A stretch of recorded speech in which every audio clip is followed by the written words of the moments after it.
ओम नमः शिवाय।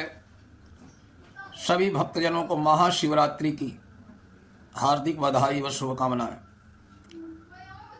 आज आपको बताने जा रहा हूं महाशिवरात्रि का व्रत का महात्म्य। संतों की उच्छिष्ट उक्ति है मेरी वाणी, जानू उसका भला भेद क्या मैं अज्ञानी। तुकाराम जी। महाशिवरात्रि के व्रत के रहस्य को जानने के लिए ये आवश्यक है कि उसका पदच्छेद करके अर्थात अंगीभूत प्रत्येक शब्द पर विचार किया जाए। देखा जाए कि शिव किसे कहते हैं, रात्रि क्या चीज है और व्रत का क्या अर्थ है, साथ ही इसका साधन क्या है, इसे करने से किस फल की प्राप्ति होती है। सेते तिष्ठति सर्वजगत यस्मिन् सह शिवः शंभु विकारः रहितः, अर्थात जिसमें सारा संसार शयन करता है, जो विकार रहित है वह शिव है। अर्थात जो अमंगल का ह्रास करते हैं वे ही सुखमय मंगल रूप भगवान शिव हैं। जो सारे जगत को अपने अंदर लीन कर लेते हैं वे ही करुणा सागर भगवान शिव हैं। यही भगवान शिव वर्णनातीत होते हुए भी अनुभव गम्य हैं। यही आशुतोष भक्तों को अपनी गोद में रखते हैं। यही त्रिविध तापों का शमन करने वाले हैं। इन्हीं के समस्त विद्याएं निकली हैं।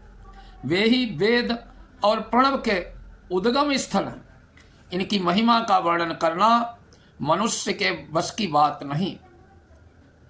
रात्रि जो सुखादि प्रदान करती है वो है रात्रि। रात्रि किसे कहते हैं? जिसको सुख प्रदान करे। ऋग्वेद में रात्रि सूक्त के यूप मंत्रों में रात्रि की बड़ी प्रशंसा की गई है।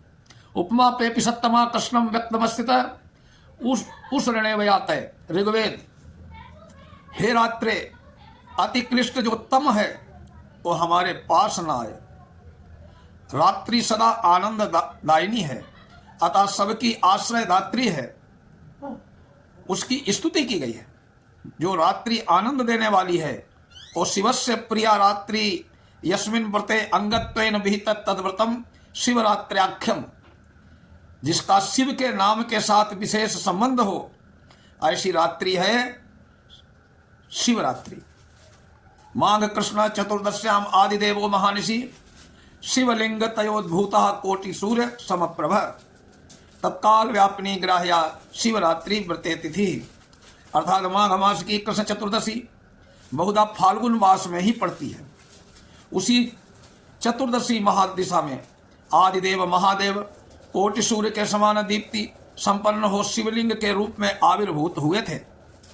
अतएव शिवरात्रि व्रत में उसी महानिशा व्यापनी चतुर्दशी को ग्रहण करना चाहिए। ईशान संहिता के मत में शिव जी की प्रथम लिंग मूर्ति इसी तिथि को महानिशा में पृथ्वी पर सबसे पहले आविर्भूत हुई। इसी के उपलक्ष्य में इस व्रत की उत्पत्ति बताई जाती है। इस श्लोक का महानिशा शब्द भी एक विशिष्ट अर्थ का व्यापक है। महर्षि देवल कहते हैं कि महानिशा द्वय घटिके रात्रे मध्यमयामयो, अर्थात चतुर्दशी तिथि युक्त 4 प्रहर रात्रि के मध्यवर्ती 2 पहरों में पहले ही की अंतिम और दूसरे की आदि इन दोनों घटकाएं ही महानिशा कहलाती हैं। अब व्रत शब्द के निर्वचन में हम समझ सकते हैं कि जीवन में जो वर्णनीय है, बार बार अनुष्ठान के द्वारा मन वचन कर्म से जो प्राप्त करने योग्य है वही व्रत है। अमर कोश में व्रत का अर्थ है नियम। पुराणों में व्रत धर्म का वाचक है। थोड़े श्लोक यूं समझ लीजिए कि जिस कर्म द्वारा भगवान का सानिध्य प्राप्त होता है वही व्रत है। अतः इस असाधारण धर्म का वाचक है। क्षमा सत्यम दयादानम शौचमिंद्रिय निग्रह देव पूजा अग्नि हवनम संतोषता स्तेव वर्जनम सर्वव्रते स्वयं धर्म सामान्यो 10धा स्थिता। भविष्य पुराण। अब देखना है कि उपवास क्या है। जीवात्मा का शिव के समीप वास ही उपवास है। उपसमीपे यो वासः जीवात्म परमात्मनो उपवासः स विज्ञेयो न तु कायस्य शोषणम। बाराहोपनिषद। अथवा उपावृत्तस्य पापेभ्यो यस्तु वासो गुहैः सह उपवासः स विज्ञेयः सर्वभोग विवर्जिता। भविष्य पुराण। देवी पुराण में कहा गया है कि भगवान शिव का ध्यान, उनका पूजन, जप, स्नान, भगवान की कथा श्रवण आदि इन गुणों के साथ वास अर्थात इन क्रियाओं को करते हुए काल यापन करना ही उपवासकर्ता का लक्षण है। व्रती के अंदर ये लक्षण अवश्य होने चाहिए, खाली भूखे नहीं कि मैं तो आज कुछ नहीं खाया, व्रत है। भगवान का भजन, पूजन, जप, ध्यान करना। व्रती के लिए विभिन्न प्रकार के भोगों का वर्णन आवश्यक है।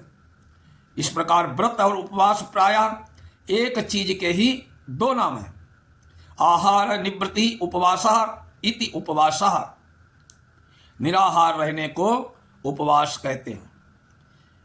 जागरण, अब जागरण शब्द मुमुक्षु जीवात्मा के लिए जागरण आवश्यक है।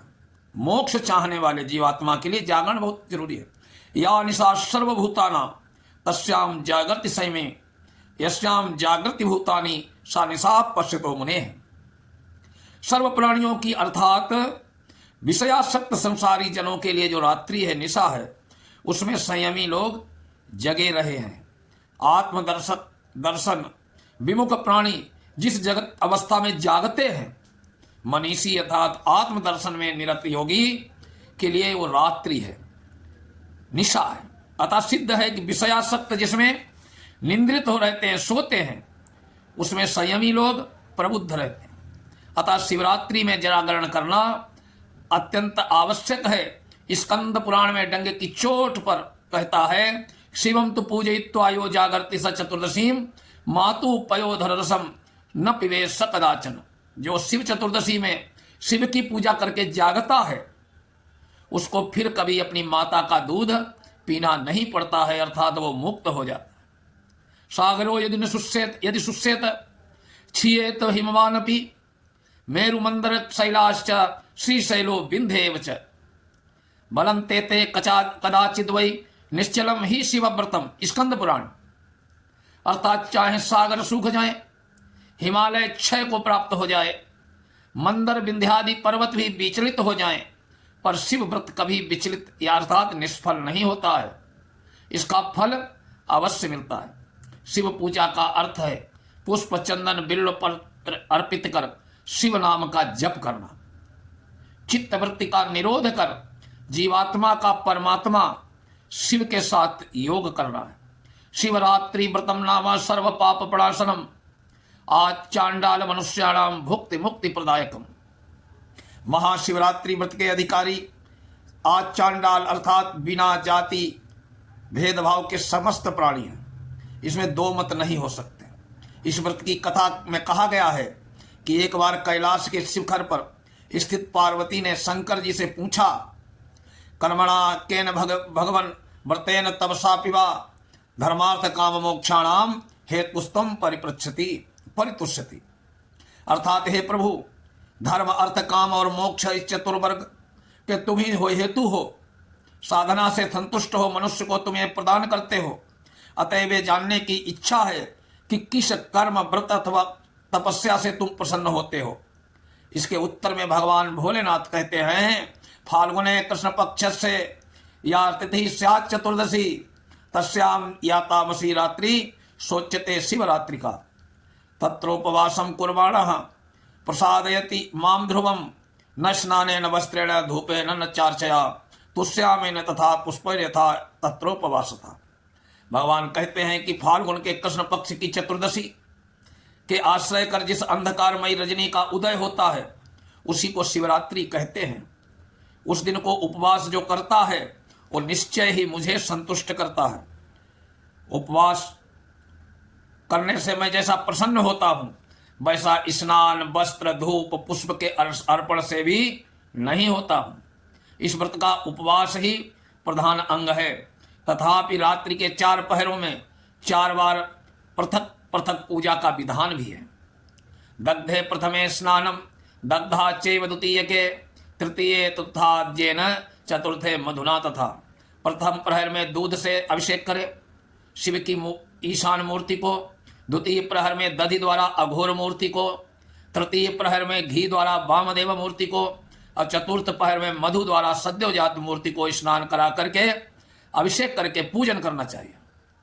प्रभात के में विसर्जन के बाद व्रत कथा सुनकर अमावस्या को एक कहते पारण करना चाहिए कि संसार क्लेश दग्धस्य व्रतेनानेन शंकर प्रसीद सुमुखो नाथ ज्ञान दृष्टि प्रदो भव। हे ईश्वर, हे नित्य संसार की यातना को दग्ध हो रहा हूँ, इस व्रत से तुम मुझ पर प्रसन्न हो, संतुष्ट होकर मेरे को ज्ञान दृष्टि प्रदान करो। इस व्रत में एक कथा और जुड़ी हुई है। भगवान ने बताया कि व्याध वन में शिकार को गया, सारे दिन भूखा प्यासा रहा, रात्रि हो गई, एक बिल्व वृक्ष के ऊपर चढ़ गया, अर्थात उसके वृक्ष के नीचे शिवलिंग था। रात्रि में बेल उसके स्पर्श से करता हुआ शिवलिंग पर गिरा। भूखा रहने से उपवास तो उसका अनायास ही हो चुका था। बेल पत्र शिवलिंग पर स्वतः चढ़ गया। उसी व्रत को मानकर उस प्रेत का उद्धार हो गया, उसका आवागमन सदैव के लिए मिट गया और भगवान को प्यारा हो गया। ये इतना महात्म्य है महाशिवरात्रि का, भगवान भोलेनाथ को प्रसन्न करने का। इससे उत्तम कोई भी उपाय नहीं है। ओम नमः शिवाय।